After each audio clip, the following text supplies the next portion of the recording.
कृष्णाय वयं नुमः।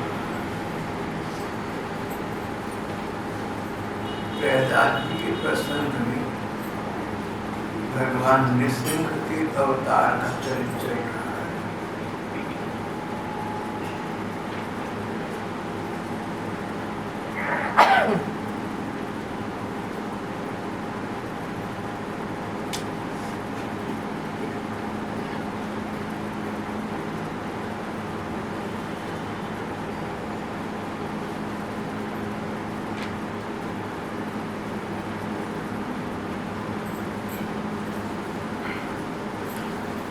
प्रहलाद जी के प्रसंग में भगवान का नृसिंह अवतार हुआ, ये प्रसंग चल रहा है। प्रहलाद 5 वर्ष के बालक थे। ये उस समय की कथा है जब संसार का आरंभ हुआ ही हुआ।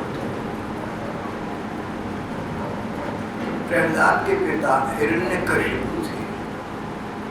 हिरण्यकशिपु बहुत बड़ी राक्षस थे। हिरण्यकशिपु ने घोर तपस्या की और ब्रह्मा जी से वरदान विचित्र प्राप्त कर दिया। न दिन में न रात में, न ब्रह्मा जी के किसी सृष्टि से, न किसी प्राणी से, न पृथ्वी पर, न किसी अन्य लोक में कहीं भी मेरी मृत्यु न हो सके। ब्रह्मा जी ने देखा कि मैं तो तपस्या देखकर समझा कि ये भगवान की भक्ति इत्यादि का वर मांगेगा, परंतु इसका तो असुर स्वभाव नहीं गया। पर कह चुके थे जो मांगेगा सो दूंगा। तो बोले भैया वर तो तुम बड़ा कठिन मांगा, पर चल तुझे मैं वर प्रदान करता हूँ। ग्रंथकार कहते हैं कि स्वार्थी मनुष्य को, नीच व्यक्ति को अधिकार मिल जाए तो वो उसका दुष्प्रयोग करता है और अपने ही लोगों के प्रतिकूल भी व्यवहार करने लगता है।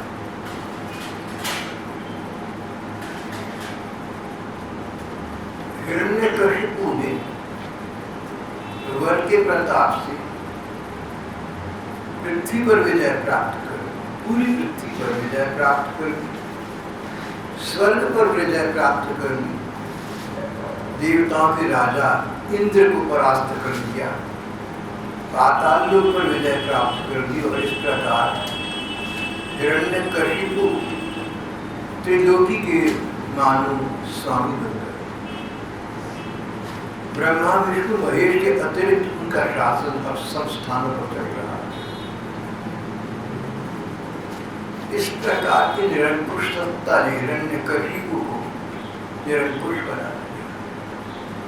किसी को कुछ समझता ना था। बड़े बड़े देवता उसके आगे हाथ जोड़ खड़े गए थे। उसको पता लग गया था कि मैं अमर हूँ, अजर हूँ, मेरा पराभव नहीं हो सकता। निरंकुश हो गया।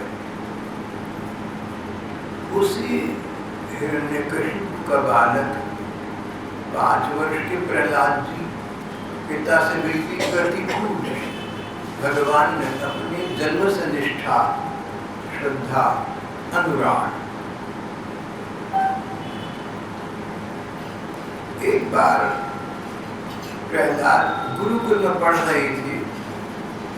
उन्होंने अपने सहपाठी बालकों से कहा कि देखो तुम अभी छोटे बच्चे हो, दैत्य कुल में उत्पन्न हुए, राक्षसों के घरों में तुमने जन्म लिया है। तुम जीवन भर हिंसा, प्रतिहिंसा यही करोगे और इस प्रकार जन्म जन्मांतरों तक तुम अपने को भी क्लेश देते रहोगे और संसार को। पर अच्छा ही है कि तुम मेरी बताई बात पर चलो, तुम्हारा भी कल्याण होगा और संसार का भी कल्याण होगा। प्रहलाद जी के सहकक्षी बालक, कोई उनकी आयु के 5 वर्ष, कोई 7 वर्ष, सब मुक्त होकर आश्चर्यचकित होकर प्रहलाद को घेर कर बैठे। भैया बता क्या बात। 5 वर्ष के प्रहलाद जी ने अपने सहकक्षियों को जो बातें बताई, जो प्रवचन प्रदान किया, जो उपदेश दिया, वो श्रीमद् भागवत के सर्वोत्तम उपदेशों में एक। ऐसे बोले माने कोई बड़े बुजुर्ग, कोई वयोवृद्ध, कोई ज्ञानवृद्ध, कोई अनुभवी छोटे लोगों को बात बता रहा है। और उस पर विचित्र बात ये, बातें बड़ी गंभीर थी, पर इस प्रकार की शैली थी, बोली इस प्रकार की जिसमें करुणा थी, स्नेह था, मित्रता का भाव था, बड़प्पन नहीं था, गुरु बना नहीं था। अपने उस लंबे संबोधन में प्रहलाद जी का केंद्र बिंदु तो एक ही था, संसार असार है, सार तो एक बात तो भगवान है, कभी ना कभी तुम उन भगवान को पाओगे कदाचित, आज ही प्रयत्न करके, इसी जन्म में प्रयत्न करके भगवान को पा लो। प्रहलाद जी ने कहा, दैत्य बालक को भगवान को पाना कोई कठिन काम नहीं है। नाम का जप, रूप का ध्यान, प्रार्थना, श्रवणम कीर्तनम विष्णु अर्चनम पाद सेवनम, भगवान के प्रति समर्पण बुद्धि, भगवान को अपना मानना, भगवान को सबसे अपना मानना, भगवान को अच्छा मानना, भगवान को सबसे अच्छा मानना।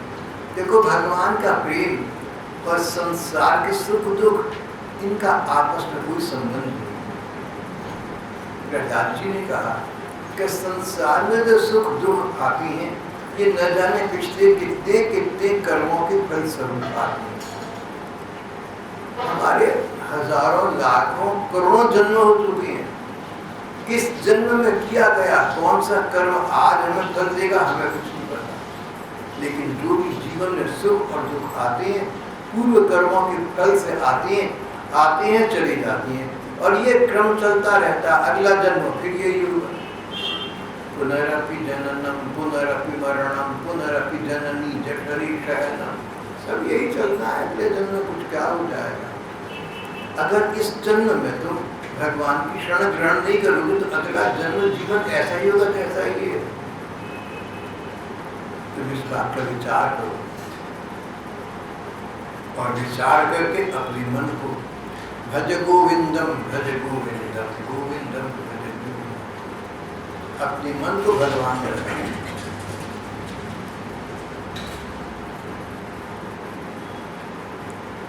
कथाकार कहते हैं उन बच्चों ने अपने साथी प्रहलाद का ये प्रवचन सुना।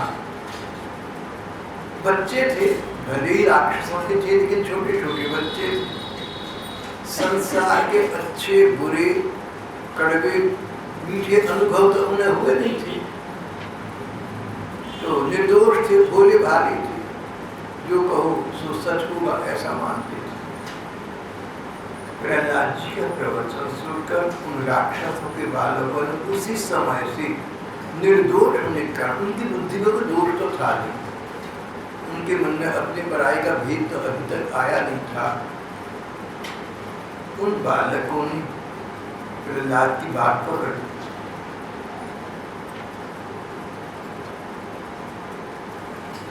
जब पिता हिरण्यकशिपु को पता लगा कि मेरा बेटा भगवान की भक्ति का प्रचार कर रहा है, मैंने इसको समझाया था कि देख, जिसको भगवान कहते हैं भगवान कुछ नहीं होता, और जिसको लोग संसार में भगवान मानते हैं मेरा तो शत्रु है, वो मैं उसको तो दुश्मन समझता हूँ, असली भगवान तो मैं हूँ। मैंने अपने बेटे को इतना समझाया पर उसे समझ ना आया।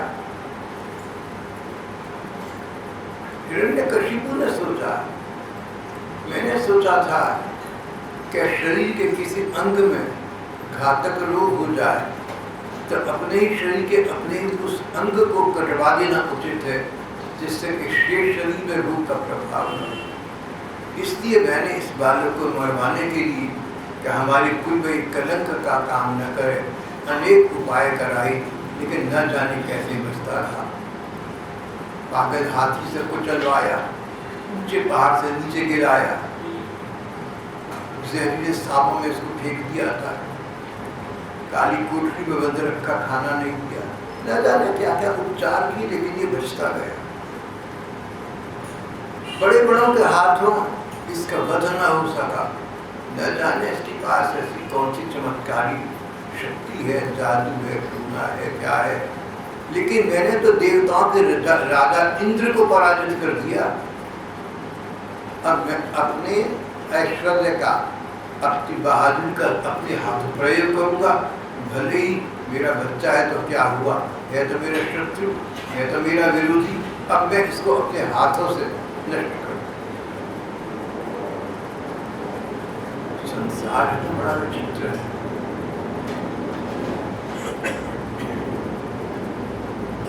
अब पितापन तो पीछे रह गया, फिर राजापन आगे आ गया। अब अपने ही हाथ से इसको मार डालना चाहिए। पुत्रम हन्तु मनोदधि, पुत्रम हन्तु मनोदधि।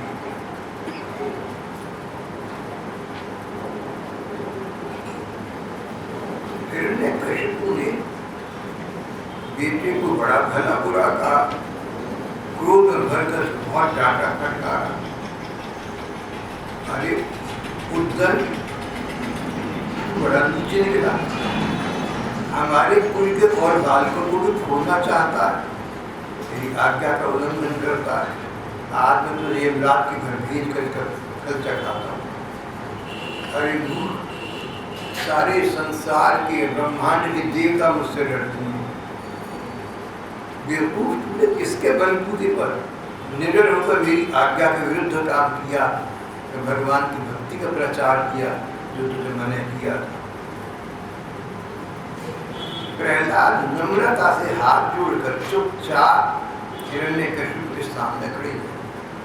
जब पिता क्रोधवाणी बोल चुके, बाण चला चुके, तब प्रहलाद ने कहा, राजन महाराज देखिए, अब हिरण्यकशिपु पिता की भांति तो बोले। पहली बार जब प्रहलाद गुरुकुल से घर आए थे, तब इसी हिरण्यकशिपु ने अपने बेटे को गोद में बिठा लिया था, लाड़ से उसका मुंह पुचकारा, आधा चुम्मा, और आज अब वो कहता है कि मैंने तो तीनों लोगों को जीत लिया, देवराज इंद्र को जीत के तू आज मैं तुझे अपने हाथों से तेरा वध करके यमराज के पास भेजूंगा। प्रहलाद ने पिताजी शब्द नहीं बोला। प्रहलाद ने कहा, न केवलम मे भवतश्च राजन सवै बलम परिणाम च परिणाम। महाराज, आपने कहा कि किसके बलबूते पर मैं भगवान की भक्ति का प्रचार कर रहा हूँ, अपनी क्या करूँ?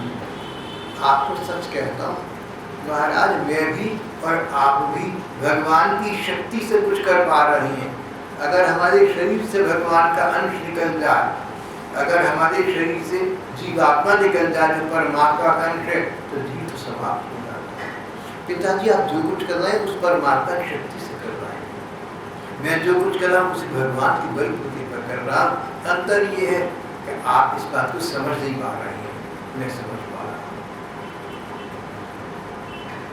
ब्रह्मा से लेकर तिनके तक छोटे बड़े सभी जीवों को भगवान ने अपने वश में किया हुआ है। न केवल मेरे और आपके, बल्कि संसार के समस्त बलवानों के बल भी भगवान ही हैं। पिताजी, आप भी भगवान का भजन करिए, आपका कल्याण भी इसी बात में है। आप अपनी राक्षसी वृत्ति छोड़ दीजिए, आप अपना आसुरी भाव छोड़ दीजिए।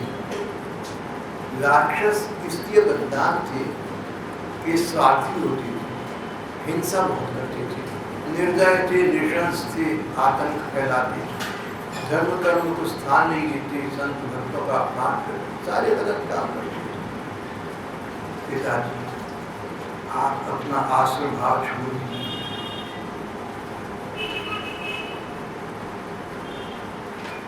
सबसे बड़ा शत्रु मनुष्य का कुमार्गामी मन है।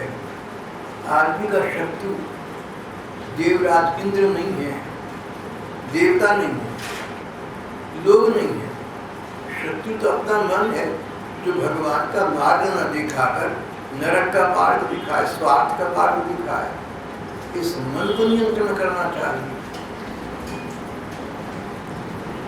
जो लोग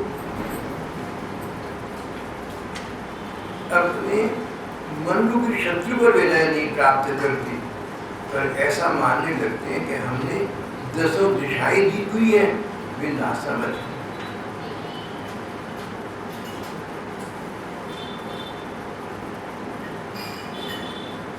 जो भगवान की भक्ति का आश्रय लेती हैं, उनके मन के शत्रु नष्ट हो जाते हैं, फिर बाहर के शत्रु तो बचेंगे ही क्या।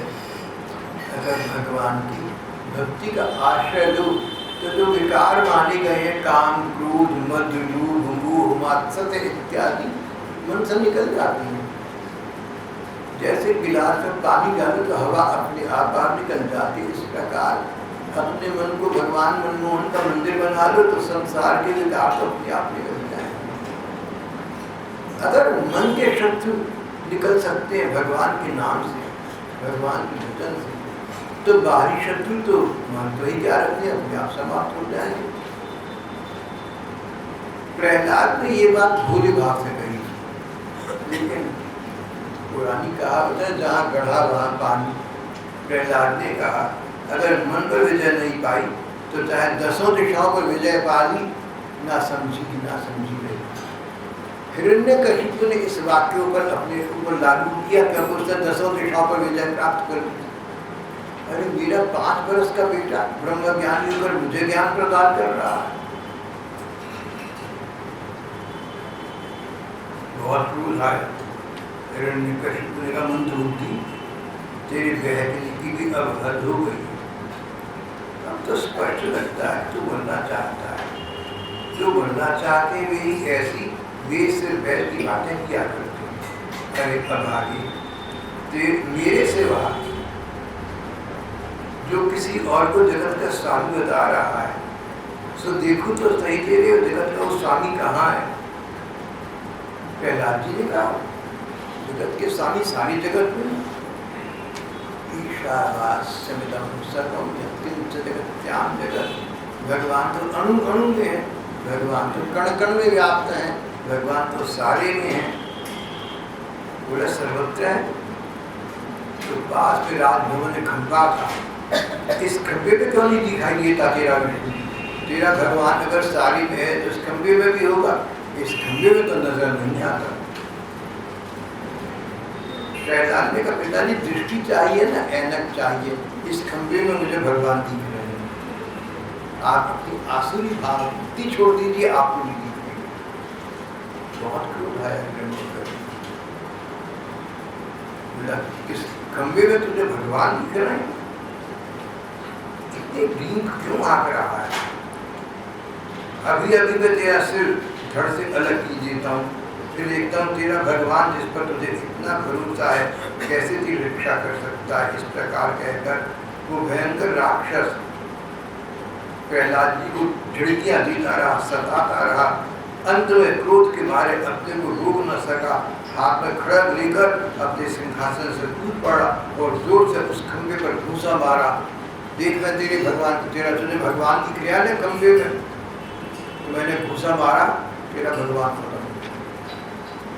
लेकिन जैसे ही खंभे पर घूसा मारा, एक विस्फोट का स्वर हुआ, भयंकर शब्द हुआ, मानो ब्रह्मांड फट गया।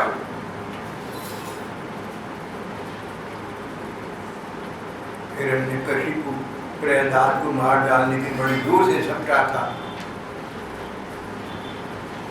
पर उस भयंकर शब्द को सुनकर हिरण्यकशिपु भी घबरा गया। तो घबराकर चारों ओर देखने लगा, विस्फोट का शब्द कहाँ से आया? सभा के भीतर कुछ दिखाई न दिया।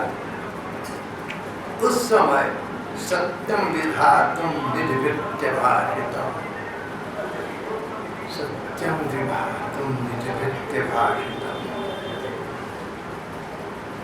अपने भक्त प्रहलाद की वाणी को प्रमाणित करने के लिए और ब्रह्मा जी के वरदान को सिद्ध करने के लिए भगवान उस खंभे में से खंभ फाड़ निकट शेर, आधा शेर आधा मानव के रूप में भगवान निसिंह रूप में प्रकट हो गए।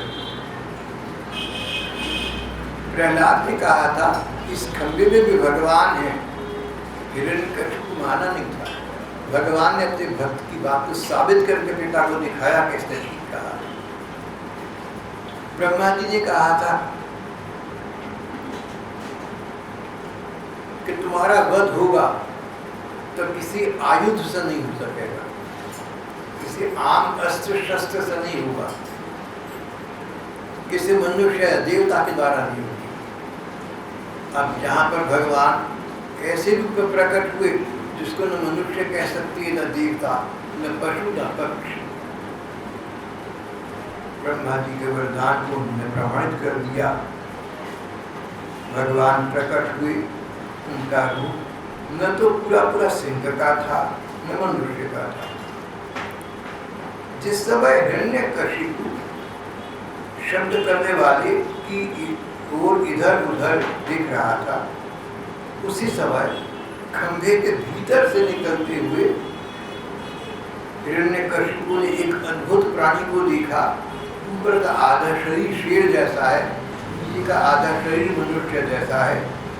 सोचने लगा, अरे ये तो न मनुष्य है, न पशु, न देवता, कैसा जीव है।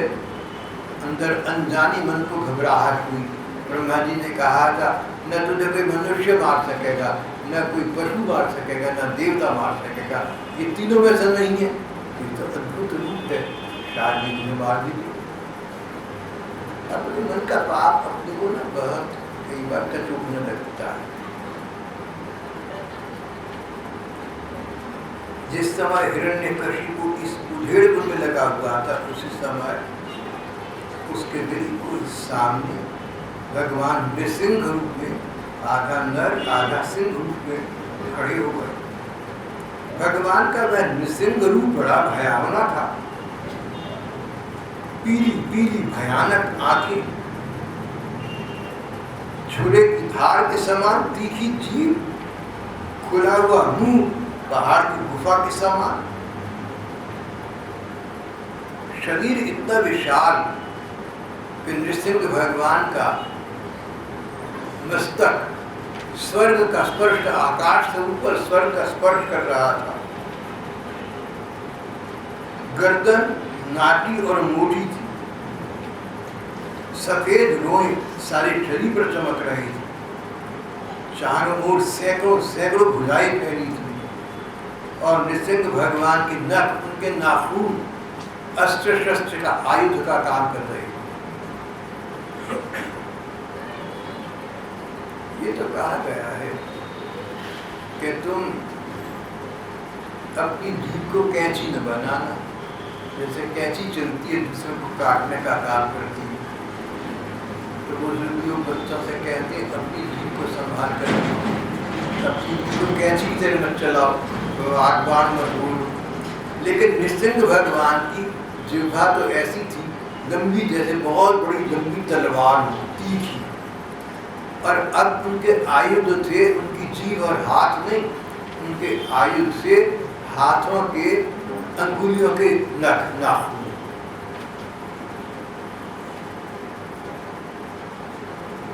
उनके बड़े बड़े नख आयुध का काम कर रही थी। उनके पास फटक सांस हो रहा था। हिरण्यकशिपु साधारण चतुर्दशा में उसके अपने ऐसे सहयोगी थे, अन्य राक्षस उसके मंत्री। वो आगे बढ़े कि हमारे महाराजा नीराज को नष्ट करने के लिए ये कौन सा विचित्र अद्भुत जीव आ गया, इसको हम नष्ट करेंगे। उस समय भी ऐसे दैत्य आगे आए जिन्होंने हिरण्यकशिपु को बचाने के लिए नृसिंह भगवान का सामना करना चाहा, लेकिन उनके पास भटकने का साहस न हो पा रहा था। भगवान ने चक्र आदि अपने आयुधों से, शंख चक्र गदा पद्म, भगवान ने चक्र सुदर्शन चक्र का प्रयोग किया, अपनी गदा का प्रयोग किया और इन दैत्यों को डरा धमकाकर भगा दिया। इन दैत्यों को तो वरदान नहीं था कि किसी आयुध से नहीं मारी जाएंगे। चक्र और गदा आयुध थे, अस्त्र थे, शस्त्र थे, पर इनके द्वारा न मारे जाने का वरदान अन्य दैत्यों को मिला नहीं था।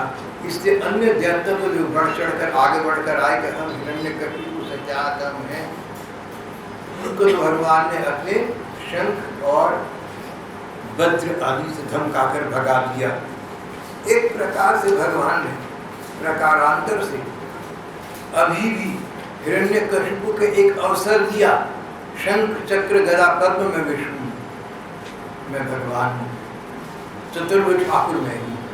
अभी तो समझ जा, भगवान से कौन पीड़ा दे सकता है। लेकिन विनाशकाली विपरीत बुद्धि, बात समझ में कहाँ आपत्ति। अगर समय पर बात समझ आ जाए तो बहुत अपना और संसार का विनाश कदाचित रुक जाए।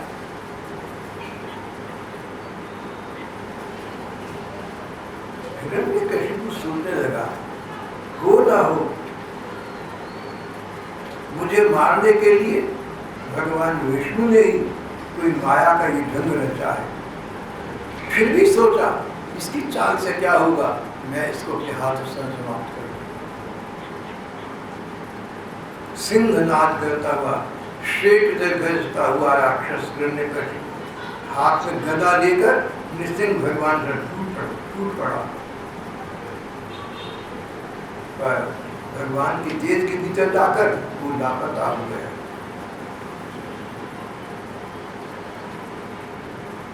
उसके बाद वो दैत्य बड़े क्रोध से लपका और भगवान नृसिंह पर गदा से प्रहार किया। भगवान ने गदा सहित उस दैत्य को पकड़ लिया, उसके साथ खिलवाड़ करने लगे। उस समय बड़े बड़े देवताओं ने ऐसा समझा कि भगवान नृसिंह अवतार लेकर भी हिरण्यकशिपु के ऊपर विजय प्राप्त नहीं कर पा रहे हैं, इसलिए इतनी देर लग रही है। घबरा गए देवता,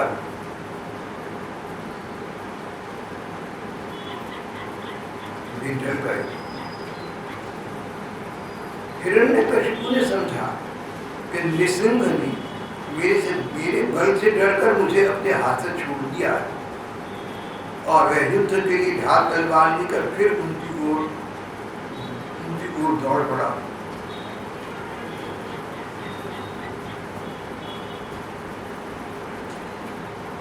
भगवान ने ऊंचे स्वर से प्रचंड भयंकर अट्टहास किया, इतना भयंकर कि हिरण्यकशिपु की आंखें अपने आप बंद हो गई। बड़ी वेग से झपटकर भगवान ने, जैसे सांप चूहे को पकड़ लेता है,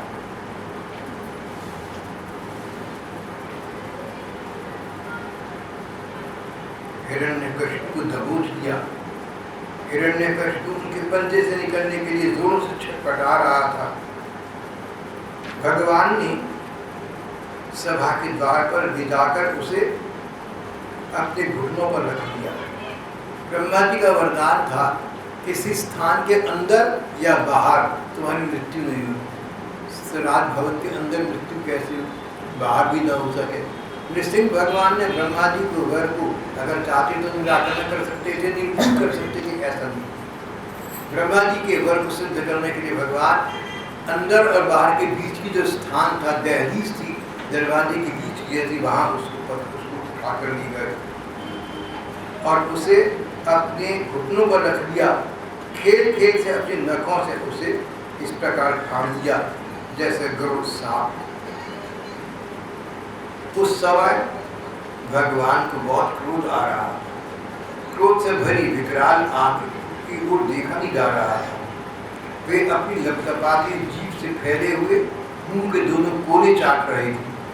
खून के छींटों से उनका मुंह और गर्दन के बाल लाल हो रहे थे। उन्होंने अपने तीखे नखों से हिरण्यकशिपु का कलीजा फाड़कर उसे जमीन पर पटक दिया। उस समय हजारों दैत्य राक्षस हाथों में शस्त्र लेकर भगवान नृसिंह को मारने के लिए अब भी आ गया। दैत्य कम नहीं थे, बहुत बलवान थे, बहुत साहसी थे। पर भगवान ने अपनी भुजा रूप सेना से, लातों से और नख रूपी शस्त्रों से चारों ओर खदेड़ खदेड़ कर उन्हें मार डाला। उस समय भगवान नृसिंह के गर्दन के बालों की फटकार से बादल तितर बितर होने लगे।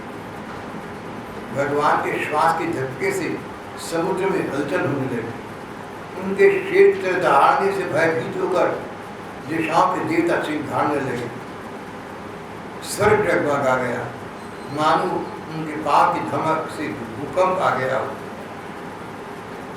उस समय नृसिंह भगवान का सामना करने वाला कोई दिखाई न पड़ता था और उनका क्रोध अभी बढ़ा जा रहा था।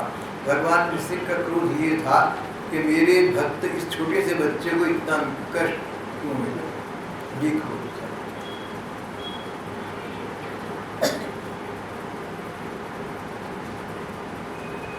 नृसिंह भगवान का सामना करने वाला कोई दिखाई न पड़ता था, फिर भी उनका क्रोध अभी बढ़ता ही जा रहा था। हिरण्यकशिपु राजसभा में ऊंचे सिंहासन पर जाकर विराज गए। उस समय उनके अत्यंत तेजपूर्ण और क्रोध भरे भयंकर चेहरे को देखकर किसी का साहस न हो उनके पास जाकर उनकी सेवा करे।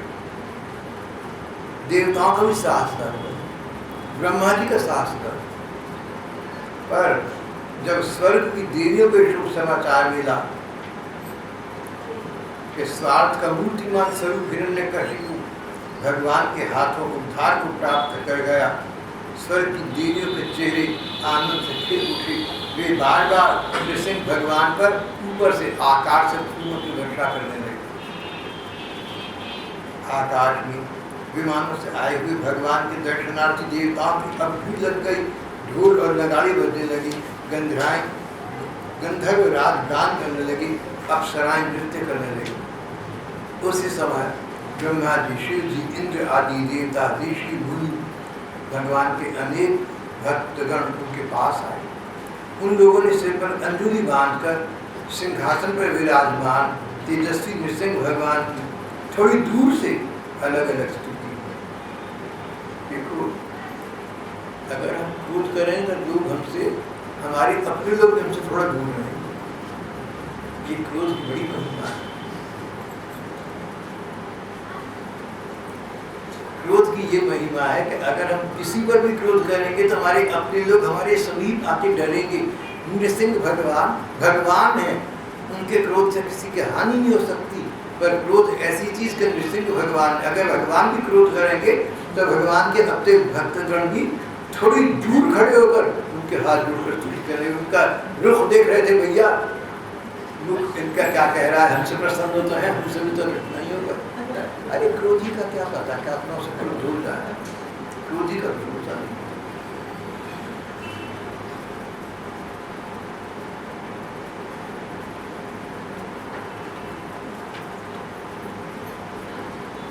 सबसे पहले ब्रह्मा जी ने सृष्टि की रचना आरंभ की।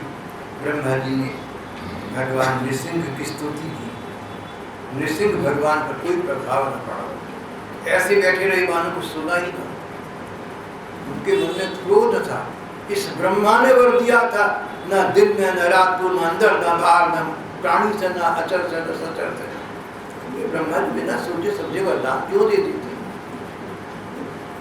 जैसे आपका कोई अनुचर, आपका कोई सेवक, जिसको आपके अधिकार सब दे दिए, मेरा अपना विश्वास पात्र है, और किसी को वो आपका सेवक आपके विरुद्ध कोई गलत अधिकार दे दे तो आपको बड़ा क्रोध आएगा।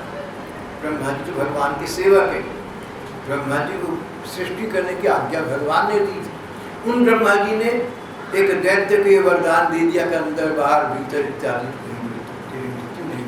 भगवान को अद्भुत रूप में नृसिंह रूप में अवतार लेना पड़ा था। ब्रह्मा जी ने प्रार्थना की, भगवान कुछ न बोले। तभी तो देखो सब लोग थोड़ी दूर दूर खड़े रहे थे, तो ठीक ही किया सब। नाती दूर चरा पृथक, ब्रह्मा जी ने सोचा मैं पास नहीं गया, शुक्र है दूर से बड़ी स्तुति। लेकिन शंकर भगवान अपने मस्त रहते, अपने स्वरूप में स्थित रहते। उन्हें कहा भगवान आपके क्रोध करने का समय तो अब समाप्त हो चुका। इस तुच्छ दैत्य को, इस छोटी से नादान राक्षस को मारने के लिए अगर आपने क्रोध किया तो वो भी मारा जा चुका। आपका बच्चा प्रहलाद आपकी क्षण में आया हुआ है, भक्तवत्सल, आप इस भक्त की रक्षा कीजिए। शिव जी स्वतंत्र है, डरते किसी से नहीं। भगवान से स्पष्ट कह दिए कि अब तो क्रोध करने का कोई मतलब ही नहीं। अगर सामान्य स्थिति होती तो भगवान ये बात सुनकर मुस्कुरा दी थी। लेकिन आज भगवान ने अपना ऐश्वर्य स्थापित करना था, अपना रूप दिखाना था। शिव जी की बात सुनकर बिगड़े नहीं, यही बहुत कृपा है, बस शांत रहे, उनकी ओर देखा नहीं। भगवान नृसिंह रूप में, क्रोध रूप में थी। शिव जी ने अच्छी ठीक बात कही थी, पर उनकी ओर देख न सके। जो व्यक्ति क्रोध करता है ना, उसको दूसरे को देखने में कुछ घबराहट होती है। मेरा चेहरा बिगड़ा हुआ है, मेरी निगाह बिगड़ी हुई है, मैं तामसिक लग रहा हूँ, अपने मन में चोट छिपा होता है। आज भगवान शिव जी की ओर प्यार से देख नहीं सकते थे और क्रोध से भी नहीं देख सकते, देख ही न सके। देखो क्रोध करोगे ना तो भगवान को थोड़ा सा दंड भुगतना पड़ा। शिव जी को प्यार से नहीं देख सकते, तो मेरी तुम्हारी तुम्हें क्या बात।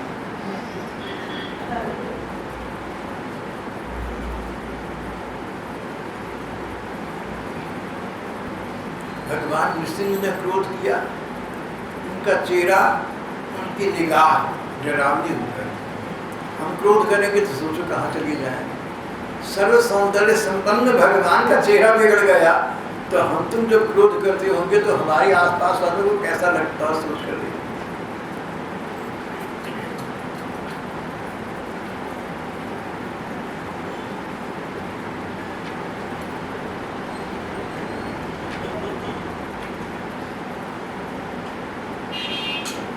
इंद्र ने भगवान की स्तुति की, क्योंकि इंद्र को उसका राज्य वापस करने के लिए भगवान नृसिंह ने एक अवतार दिया था। इंद्र ने कहा, पुरुषोत्तम आपने हमारी रक्षा की, आप हमारे सच्चे स्वामी हैं। ये जो स्वर्ग आदि का राज्य हम लोगों को दोबारा प्राप्त हो गया, ये सब तो एक दिन समाप्त हो जाएगा। हम तो आपके सेवक हैं, हमारी भी भलाई स्वर्ग का राज्य क्या है, जो आपके सेवक है उनके लिए है ही क्या। स्वामी जिसे आपकी सेवा की इच्छा है, वे तो मुक्ति का ज्ञान नहीं करते, इन तुच्छ सुख भोगों ने क्या इच्छा हो सकती है। भगवान ने इंद्र को देखा भी नहीं, जानते थे झूठ बोल रहा है। ये देवता लोग तुलसीदास जी के विषय में क्या कहा 500 वर्ष पहले, ऊंच निवास नीच कर तू, बातें बहुत करती है, सच्चाई नहीं। भगवान हम तो आपके सेवक हैं, जो आपके सेवक है उन्हें आपकी सेवा से अधिक और क्या चाहिए। और ये कहकर प्रणाम करके स्वर्ग चले गए, बाहर सिंहासन पर बैठे राज्य कर चले, वहीं रहे। संसार में आज इस प्रकार के लोगों की कमी नहीं है, बड़ी अच्छी अच्छी बढ़िया बातें करते हैं, बस बातें करने के बाद जहाँ बाहर निकले वहीं वापस आ गए। लेकिन जो भगवत भक्ति, ये भगवत प्रेम, जो सच्चा सुख, स्थायी आनंद है, उसकी प्राप्ति उन लोगों को नहीं होती। उसकी प्राप्ति तो उन लोगों को होती है अच्छी बातें करते हैं, अच्छी बातें कहते हैं, अच्छी बातें सुनते हैं और अच्छा व्यवहार करते हैं। ऐसे लोग भी संसार में होते हैं, ऐसा नहीं होता अच्छे लोग ना। इस संसार में आज के इस युग में, इस समय में भी अच्छे से अच्छे लोग हैं।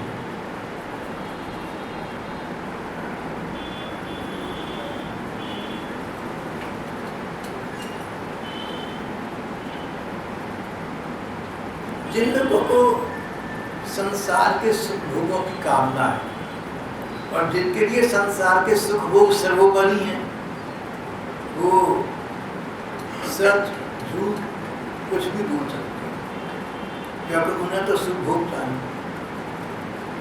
उनका मन तो प्रमत्त होता है, पागल होता है, क्रेजी होता है। तो स्वार्थ सुख की रक्षा के लिए जो नीति अपनानी पड़ेगी किसको पड़ा अपना ले। देवानंद जी की ऐसी अनेक कथाएं हैं जहाँ उन्होंने इस प्रकार की दुर्नीति का आश्रय लिया। यहाँ पर भगवान से कहने लगे, आपने हमारी रक्षा की, आप हमारे सच्चे स्वामी हैं, हम आपके सेवक हैं। जो आपके सेवक है, आपकी सेवा के अतिरिक्त कुछ नहीं चाहिए। फिर स्वर्ग के राज्य की तो बात ही क्या है, तो बहुत तुच्छ वस्तु है। ऐसा कहा और जब भगवान शांत मार्ग में हुए तब स्वर्ग को वापिस चले गए, राज्य सिंहासन पर बैठ कर राज्य को लगे। भगवान के धाम तो गए नहीं, भगवान से कहा भी नहीं करते धाम को लेकर चले। जहाँ जहाँ भगवान के भक्त हुए उन्होंने भगवान से, भगवान आप हम अपने धाम में नित्य सेवा का अवसर दिए। कहीं तुम दो रूप धारण मत करना, डुप्लिसिटी ऑफ कैरेक्टर, ऐसा मत करना। कहीं कुछ ऐसा मत करना। ठीक ठीक बात कहना, ठीक ठीक बात करना, किसी को मूर्ख न बनाना। देखो जो किसी को मूर्ख बनाता है, सच्चे अर्थ में व्यक्ति दूसरे को मूर्ख नहीं बनाता, अपने को बनाता होता है। हम अपने संस्कार बिगाड़ देते। भगवान अंतर्यामी है, हमारी मन की सब बात जानते हैं। इससे व्यक्ति को मन से, तन से, वचन से, धन से और अन्न से, बातों से शुद्ध बुद्ध स्वरूप में स्थित रहना चाहिए। तभी जीवन के चरम लक्ष्य की प्राप्ति होती है, तभी स्थायी सुख की प्राप्ति होती है, तभी भगवत प्रसन्नता की प्राप्ति होती है। अन्य देवताओं ने बहुत समझाना चाहा, प्रार्थनाएं करी, हाथ जोड़े खड़े रहे, दूर दूर से रहे, लेकिन नृसिंह भगवान प्रसन्न होकर न दिए, क्रुद्ध मुद्रा में ही रहे। कैसे बाद में प्रहलाद जी के प्रसन्न करने पर भगवान प्रसन्न हुए, ये प्रसन्न अगली बात है।